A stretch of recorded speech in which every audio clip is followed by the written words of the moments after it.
Olá! Esse é o programa Resumo Semanal do Diário Oficial da União. Essa semana nós vamos falar das notícias do dia 9 a 13 de setembro. A semana começou agitada com a medida provisória 896. Essa medida provisória, então, acaba com a publicação em jornais de grande circulação de questões afetas às licitações e contratos públicos. Ela faz parte de uma medida que tem vindo pelo Ministério da Economia, e a gente vê isso tanto na minuta do decreto de pregão eletrônico, que foi trabalhado e discutido em audiências pelo Ministério da Economia, como também no projeto de lei que está tramitando na Câmara dos Deputados. A ideia é que você use mais a internet do que os jornais. Afinal de contas, a maioria das pessoas busca as suas informações acerca de licitações através de sites, ou através do Diário Oficial da União, ou diários oficiais, que são o documento específico de publicação dessas informações. Desse modo, a medida provisória muda a 8.666, Lei Geral de Licitações, muda a Lei 10.520 e, portanto, também se aplica a estados e municípios. A ideia é que se pare de se publicar em jornais utilizando só o Diário Oficial do Estado, do município, da União e o site do ente federativo. E aí uma questão relevante. A medida provisória começa a caminhar no sentido de se centralizar as informações. Então, por exemplo, determinado estado, o estado do Maranhão, deveria ter uma plataforma online para publicar todas as licitações do estado, facilitando a consulta dos interessados. Enquanto isso não existir, publica-se no site dos órgãos. Mas veja que é uma mudança de diretriz, não é só não publico mais no jornal. Tem um espírito de evolução na centralização das informações para ser mais acessível a todos os licitantes. Porque hoje em dia, infelizmente, a maioria dos licitantes tem que contratar um serviço para ficar captando diários oficiais de todo o país para ficar vendo quais são as licitações que têm relação com o seu objeto. Hoje é absolutamente comum e usual uma empresa do Rio Grande do Sul participar de uma licitação no Acre e vice-versa. Então essa centralização, colocar na internet, torna mais transparente essas questões. Outra questão que movimentou a semana também é sobre a movimentação da nova lei de licitações que está tramitando na Câmara dos Deputados. O projeto de lei oriundo do Senado, PLS 1292 de 95, teve parte de seus destaques votados ao longo dessa terça e quarta-feira. Entre os destaques que foram aprovados, nós vamos destacar aqui três. O primeiro, a questão que não se deve adquirir bens de luxo na administração pública. O dispositivo acaba sendo um pouquinho demagogo, porque, veja, a administração pública nunca deve contratar bens de luxo, nunca pôde contratar bens de luxo.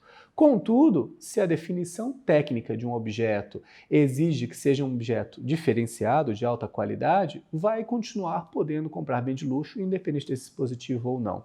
Então, acaba sendo um dispositivo com pouca eficácia, que vai gerar mais dúvida do que solução. Os outros dois dispositivos são mais interessantes. O primeiro deles estabelece que a pregão pode ser utilizado para obras comuns e serviços de engenharias comuns. A questão é extremamente polêmica, porque sempre se discute o que é uma obra comum, o que é serviço de engenharia comum, porque o conceito da lei continua ruim, continua aquele conceito da 10.520. Bens que podem ser, de modo objetivo, definidos de forma que o mercado entenda. Acaba-se faltando conceitos para dizer o que não é comum. Contudo, me parece um grande avanço, porque aí a gente vai poder parar com essa discussão se construir uma calçada é obra ou serviço de engenharia. Se é comum, eu vou fazer por pregão. E uma calçada me parece um legítimo exemplo de uma obra, ou serviço de engenharia, a discussão continua, mas pelo 866 é a obra, uma obra comum que poderia ser feita por pregão, ok? O terceiro destaque que merece ser apontado, vamos pegar aqui, sobre a questão de divulgação dos dados. O projeto, o PLS 292, com a aprovação desse destaque, estabelece então que as empresas contratadas pela administração pública também devem colocar no seu site os contratos públicos, dando mais transparência para a sociedade, melhorando o controle social, uma medida bem interessante. Provavelmente, na próxima semana, do dia 16 ao dia 20 de setembro, deve ser votado os últimos destaques, finalizando a votação na Câmara do PLS para ele, enfim, retornar ao Senado. E aí, quem sabe, nós temos uma nova lei aí para o final do ano, início do ano que vem. Mudando de assunto agora, nós temos na parte de concessões algumas questões bem relevantes. Vamos lá? Quais são? No setor ferroviário, foi qualificado para a emissão de debêntures, ou seja, formas de adquirir investimento para o setor ferroviário público. Isso é bem interessante. Outra questão relevante é sobre a consulta pública de diretrizes para exportação de energia elétrica. Nós estamos falando aí, então, de uma mudança de paradigma para a gente estabelecer novas normas para exportar energia elétrica para os nossos países vizinhos, aqui, principalmente Mercosul, e isso pode ajudar a mudar a nossa equação do sistema elétrico que tem sido privatizado e, pelo visto, vai continuar sendo privatizado. Por fim, nós temos a questão da Política Nacional de Desenvolvimento de Pessoas. Essa norma é extremamente polêmica, Instrução Normativa número 201 do Ministério da Economia, e ela vem a seguir uma instrução normativa que saiu há algumas semanas, estabelecendo que a ENAP deve centralizar e efetivar o Plano Nacional de Desenvolvimento de Pessoas. A ideia é que cada órgão faça o seu plano de desenvolvimento, de capacitação, de treinamento ao longo do ano. E esse projeto, essa instrução 201 estabelece como se desenvolve essa norma. Aqui estabelecemos algumas críticas, porque ele foca muito na parte dos comissionados, na parte de chefia, correção, e acaba deixando de lado alguns outros setores que também são relevantes, como licitação, contratos, acaba dando menos ênfase a esse cenário.